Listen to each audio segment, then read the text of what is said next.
সম্মানীয় দর্শক বন্ধুগণ, আবাস যোজনায় বড় আপডেট চলে এলো। রাজ্য সরকারের তরফ থেকে জানানো হয়েছে আবাস যোজনায় দুটি তালিকা তৈরি করা হচ্ছে। কেন দুটি তালিকা তৈরি করা হচ্ছে, কোন তালিকায় নাম থাকলে আগে টাকা পাবেন, সেই সম্পর্কিত বিস্তারিত আপডেট রয়েছে আপনাদের জন্য। তাই ভিডিওটি স্কিপ না করে দেখুন এবং চ্যানেলে নতুন হয়ে থাকলে ছোট্ট চ্যানেলটি সাবস্ক্রাইব করে নোটিফিকেশন অল করে রাখতে ভুলবেন না। দেখুন এই বিষয়ে প্রতিবেদনে কি বলা হয়েছে। আবাসের মূল তালিকায় অন্তর্ভুক্ত হবেন না প্রাকৃতিক বিপর্যয়ে ক্ষতিগ্রস্ত উপভোক্তারা। প্রশাসনিক সূত্রের দাবি, আপাতত দুটি পৃথক তালিকা প্রস্তুত করার নির্দেশ দেওয়া হয়েছে জেলায় জেলায়। বিপর্যয়ে ক্ষতিগ্রস্তদের তালিকা তৈরি হলে তা প্রশাসনের সর্বোচ্চ স্তরের অনুমোদনের পরে চূড়ান্ত হবে। কেন্দ্র তাদের বরাদ্দ না দেওয়ার কারণে নিজেরাই আবাস প্রকল্পের পুরো বরাদ্দ দেবে বলে ঘোষণা করেছে রাজ্য সরকার। এ নিয়ে আবাসের মূল তালিকার পুনর্যাচাইয়ের কাজ শুরু হয়েছে। আবার সরকারেরই ঘোষণা ছিল, প্রাকৃতিক বিপর্যয়ে আর্থিক দিক থেকে পিছিয়ে থাকা যেসব মানুষের ঘর ভেঙেছে তাদেরও বাড়ি তৈরির বরাদ্দ দেওয়া হবে।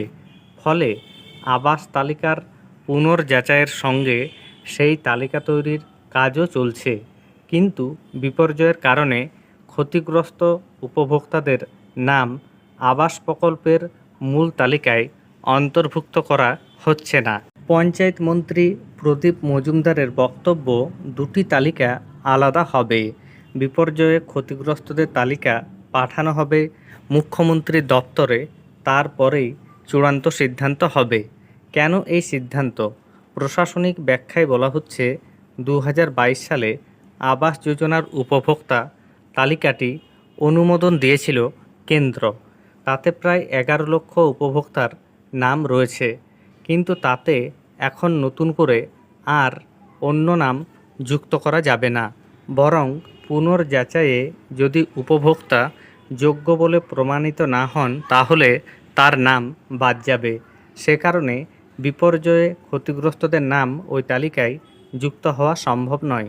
তবে ইতিমধ্যেই আবাসের মূল তালিকা পুনর্যাচাই ঘিরে বিভিন্ন এলাকায় বিক্ষোভের খবর পাওয়া যাচ্ছে।